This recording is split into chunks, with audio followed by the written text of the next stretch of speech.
So, you roll your ankle. Instinctively, you grab some ice, because that's what we've always been told, right? But is icing really the best way to treat acute soft tissue injuries?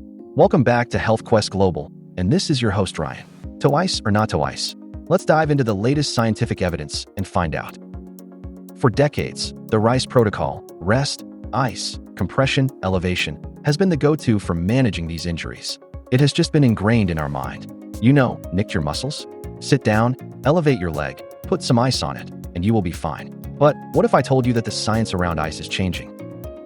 The latest research indicates that while ice can provide short-term pain relief, it may actually delay the healing process.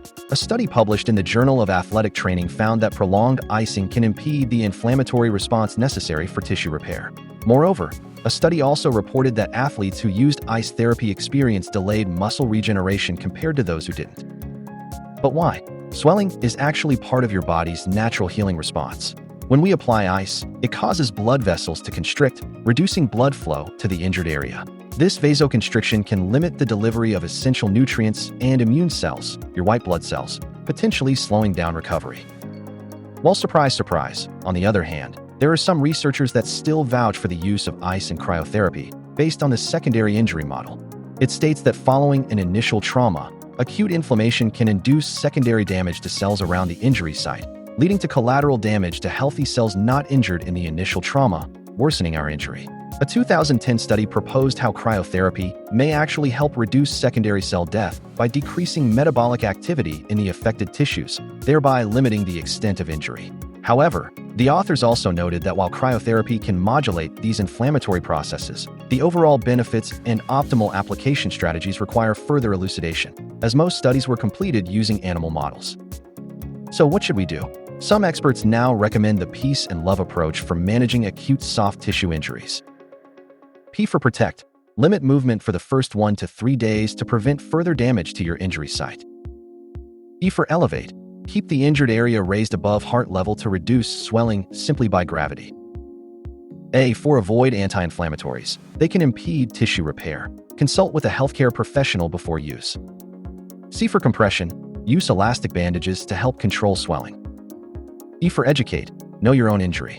Injuries are never identical. Understand the extent and prognosis of your injuries helps set realistic expectations and management plan. L for load.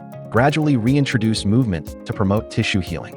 Strengthening exercises are always your buddy, but consult a physio or a strength and conditioning coach if you are not sure about your capability and limits. O for optimism. Maintain a positive mindset. It can influence recovery outcomes. Tons of studies across disciplines have shown that psychological health impacts pain and physical functions. V for vascularization. Engage in pain-free aerobic activities to boost blood flow. It is usually good to start with non-weight-bearing exercises, such as cycling, so that less stress is exerted on your joints. E for exercise. Incorporate exercises that restore mobility, strength, and balance. While it is a seemingly promising new protocol that we should all embrace, until now in 2025 there still isn't any high-quality trial improving validity and reliability of the above protocol. So, shall we ditch or embrace ice now? Not a single answer would explain everything, but if you're in pain, a short 10 to 20-minute icing session can still help with comfort. Maybe just don't overdo it. Balance it out with movement and proper recovery techniques. Consult a healthcare professional if you think you can't manage it on your own. And after all, I believe we will still use ice all the time, especially in sporting environment where this is already a deeply embedded act of pain relief. But if you're in the sporting professions, think twice and make the best decision for our athletes based on evidence and clinical judgment, instead of mindlessly throwing ice onto their bodies. And that's a wrap. What do you think? Have you used ice for an injury before? Let us know in the comments. And don't forget to like and subscribe for more science-based healthcare knowledge. Until then, stay cool.